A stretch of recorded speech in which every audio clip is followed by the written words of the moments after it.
নমস্কার বন্ধুরা, আমি পলাশ আর তোমরা শুনছো সত্যি ভৌতিক কাহিনী।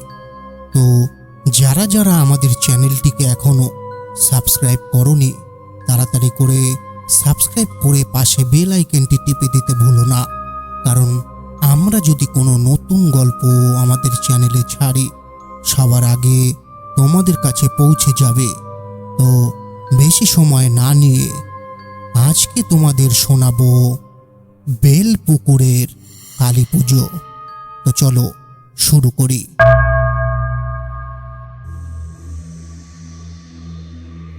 বেলপুকুর নদীর ধারে ছোট্ট এক নিস্তব্ধ গ্রাম। চারপাশে তালবন, শাল গাছ, নারকেল গাছ আর পুকুরের ধারে কচুরিপানার গন্ধে ভরা হাওয়া। প্রতি বছর এই গ্রামে আসে অমাবস্যার রাত, আর সেই রাতেই হয়ে থাকে গ্রামের সবচেয়ে বড় উৎসব কালী পুজো। গ্রামের মাঝখানে রয়েছে একটি পুরনো মাটির মন্দির। কথিত আছে এই মন্দিরের কালী মূর্তিটি মাটির নয়, শক্তির। লোকমুখে প্রচলিত আছে যে কেউ পুজোর রাতে ভগবতীকে ভালোভাবে স্মরণ করে, তার প্রার্থনা কখনো বৃথা যায় না। আর যারা অশুভ কাজ করে তার জন্য মা কালী খুব শাস্তি দেন। পুজোর প্রস্তুতি শুরু হয়ে গেছে জোর কদমে। গ্রামের মানুষ ঘর থেকে ঘর শোভা নিয়ে আসছে। ঢাকের গর্জন, ধূপের ধোঁয়া, ফুল আর নারিকেল ছড়িয়ে পুরো গ্রাম যেন আলোকিত। কিন্তু এবারের পুজোতে একটা অদ্ভুত অমঙ্গল সংকেত দেখা দিল। পুজোর আগের দিন রাতে মন্দিরের পাশের পুরনো বটগাছের নিচে গ্রাম্য এক যুবক পাওয়া গেল ঝুঁকে পড়া অবস্থায়। চোখ খোলা, মুখ ফ্যাকাশে আর শরীর কাঁপছে। লোকেরা ভয় পেয়ে পিছিয়ে গেল। কেউ কেউ বলল, এটাই মা কালীর ইঙ্গিত, কিছু একটা ঘটতে চলেছে। পুরোহিত রামকৃষ্ণ আচার্য শান্তভাবে বললেন, এসব ভয় বা কল্পনা নয়, আমাদের কাজ হলো পুজো যথাযথভাবে সম্পূর্ণ করা। মা চাইবেন তাই ঘটবে। রাত নামতেই পুজো শুরু হলো। ঢাকের তালে তালে মাটির মন্দির ভরে উঠল ভক্তির আলোয়। কিন্তু মধ্যরাত্রি পেরোতেই হঠাৎই ঘটে অদ্ভুত ঘটনা। মন্দিরের চারপাশে বইতে শুরু করে ঝড়ো হাওয়া। প্রদীপগুলো নিভে যায় একে একে, ঢাকও থেমে যায়। হঠাৎ মায়ের প্রতিমার চোখ দুটো জ্বলে উঠল লাল জ্যোতির্ময় আলোয়। গ্রামের মানুষ ভয়ে পিছু হটে। রামকৃষ্ণ আচার্য চিৎকার করে বললেন, মা, তুমি জেগেছ মা? প্রদীপের আলো আর ধোঁয়ার মাঝে ধীরে ধীরে বেরিয়ে আসে এক নারী মূর্তি। কালো রং, জটা জুটো চুল, গলায় খোলের মালা, হাতে খাড়া। মা কালী স্বয়ং। গ্রামের মানুষ তখন বুঝতে পারল এই পুজো সাধারণ নয়, মা কালী আগমন করেছেন। মধ্যরাত্রি নামতেই বেলপুকুর গ্রামে থমথমে নীরবতা নেমে আসে। পুরনো মাটির মন্দিরে অদ্ভুত আলো জ্বলছে, আর সেই আলো থেকে ভেসে আসে এক অমোঘ তপ্ত শক্তির অনুভূতি। মায়ের প্রতিমার চোখ লাল জ্যোতির্ময়, যা যেন ভয়, শক্তি এবং শুদ্ধি সবকিছু একসাথে বহন করছে। গ্রামের মানুষ হাত জড়িয়ে দাঁড়িয়ে কাঁপতে কাঁপতেই একই কথা বলছে, মা, আমাদের রক্ষা করুন। কিন্তু মা কালী শান্ত নন। তার চোখে ক্রোধের আগুন। চারপাশের বাতাসে একটি অদ্ভুত শব্দ, যেন শিবিরের ঢাক, ঘণ্টা আর বজ্রপাত সব মিলিয়ে এক ভয়ানক মন্ত্রোচ্চারণ। পুরোহিত রামকৃষ্ণ আচার্য দাঁড়িয়ে আছেন, কাপা গলায় বলছেন, মা, কেন আপনার রোষ? আমাদের কি কোনো ভুল হয়েছে মা? মায়ের কণ্ঠ ধ্বনিত হলো বজ্রের মতো। অশুচি রক্ত আমার ভূমি ছুঁয়েছে, মন্দিরের পবিত্রতা ভেঙেছে এক অভিশপ্ত আত্মা। যারা তার জন্য দায়ী তাদের শাস্তি ভয়ঙ্কর হবে। সেই মুহূর্তে গ্রামের সব দরজা জানালা স্বয়ংক্রিয়ভাবে বন্ধ হয়ে গেল। বটগাছের নিচে সেই যুবকের দেহ, যিনি আগের রাতে পাওয়া গিয়েছিল, হঠাৎ গাঢ় কালো কুয়াশায় ঢেকে গেল। গ্রামবাসীরা চিৎকার করে দৌড়াতে চাইলেও কেউ বের হতে পারল না।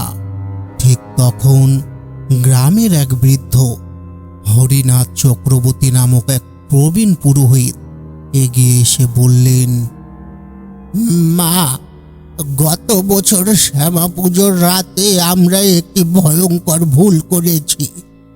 গ্রামের এক ছেলেকে বলি দেওয়া হয়েছিল, কিন্তু সে নির্দোষ ছিল। আমাদের এই অপরাধের জন্যই আপনার রোষ। মা কালী এক মুহূর্তের জন্য স্তব্ধ হলেন। তারপর এক বিশাল হুঙ্কার, রক্তে পাপ ঢেকে যাবে না, কিন্তু যে সত্যি আমার নাম জপবে সে মুক্তি পাবে। সঙ্গে সঙ্গে একটি বজ্রপাত হলো, আর মন্দিরের চূড়ায় ফাটল দেখা গেল। আগুন জ্বলে উঠল চারপাশে, কিন্তু অদ্ভুতভাবে কেউ পড়েনি। গ্রামবাসী দেখতে পেলেন আগুনের ভেতর দিয়ে মা কালী ধীরে ধীরে অস্তিত্ব প্রকাশ করছেন। তার মুখে রাগ, চোখে দ্যুতি, হাতে খাড়া। মায়ের ক্রোধে পুরো বেলপুকুর কেঁপে উঠল। যে যুবককে আগের রাতে পাওয়া গিয়েছিল তার দেহের উপর কুয়াশার মতো কালো অদ্ভুত আভা ভেসে উঠল। হঠাৎ যুবকের শরীর থেকে বের হয়ে এলো এক উজ্জ্বল আলো, যেন তার নির্দোষ আত্মা মা কালী দ্বারা শুদ্ধ হচ্ছে। গ্রামবাসীরা কেউ হাসতে পারছে না, আর না কাঁদতে পারছে। শুধু একটাই শব্দ শোনা যাচ্ছে, মা, আমাদের রক্ষা করুন। পরিস্থিতি স্বাভাবিক হতে আরও কিছুক্ষণ সময় লেগে গেল। শেষমেশ মা কালী এক অদ্ভুত শান্ত চেহারা নিয়ে মন্দিরে ফিরে গেলেন। প্রদীপগুলো আবার জ্বলে উঠল, ঢাকের আওয়াজ ফিরে এলো। কিন্তু বেলপুকুরে কেউ জানতো সেই রাত আর কখনো পূর্ণভাবে ভুলে যাওয়া যাবে না। পুরোহিত রামকৃষ্ণ আচার্য গ্রামবাসীর দিকে তাকিয়ে বললেন, যারা ভয় পেয়েছেন শিখবেন, মা শুধু রক্ষা করতে পারেন না, শাস্তিও দিতে পারেন। আজ রাতের ঘটনা আমাদের সকলকে শিক্ষা দিল। গ্রামের মানুষ বুঝল, কেবল ভক্তি ও সত্যিকারের শ্রদ্ধা ছাড়া মা কালীকে সন্তুষ্ট করা সম্ভব নয়। আর সেই রাতের পর থেকে বেলপুকুরের কালী পুজো হয় ভক্তি, সততা ও নির্দোষ প্রাণের সঙ্গে। অমাবস্যার রাত বেলপুকুরে আবার নেমে আসে। আকাশ কালো, ঝড়ো হাওয়া বইছে, আর নদীর জলে প্রতিবিম্বিত হচ্ছে অদ্ভুত আলো। পুরো গ্রাম এখন অদ্ভুত এক নীরবতায় ঢাকা। সবাই জানে এই রাতটি সাধারণ নয়, মা কালী নিজেই অবতারিত হচ্ছেন। মন্দিরের চারপাশে জেগে ওঠে আগুনের মতো উজ্জ্বল আলো। প্রতিটি প্রদীপের শিখা যেন আগুনে রূপান্তরিত হয়েছে। মায়ের প্রতিমার চোখ লাল জ্যোতি জ্বলে উঠল। সেই আলো গ্রামের প্রতিটি বাড়ি, রাস্তা, পুকুরের জল, শাল গাছের পাতায় ছড়িয়ে পড়ল।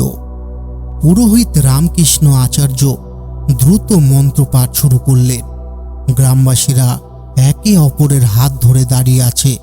কেউ চোখ বন্ধ করে প্রার্থনা করছে, কেউ নীরব হয়ে ভয় ও শ্রদ্ধায় কাঁপছে।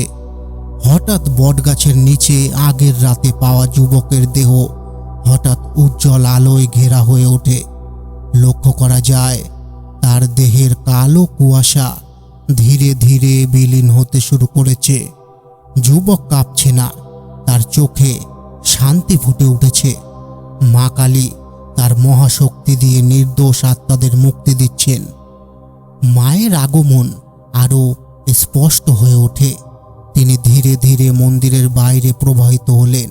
তার চুল বাতাসে উঠছে, হাতে খাড়া, গলায় খুলির মালা, চোখ লাল আগুনে জ্বলছে।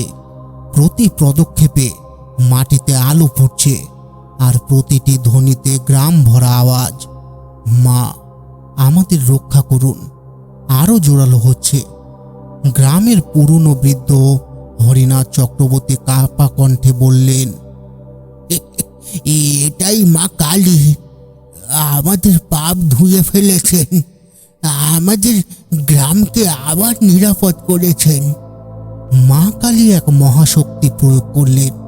সে শক্তি ছড়িয়ে পড়ল চারপাশে।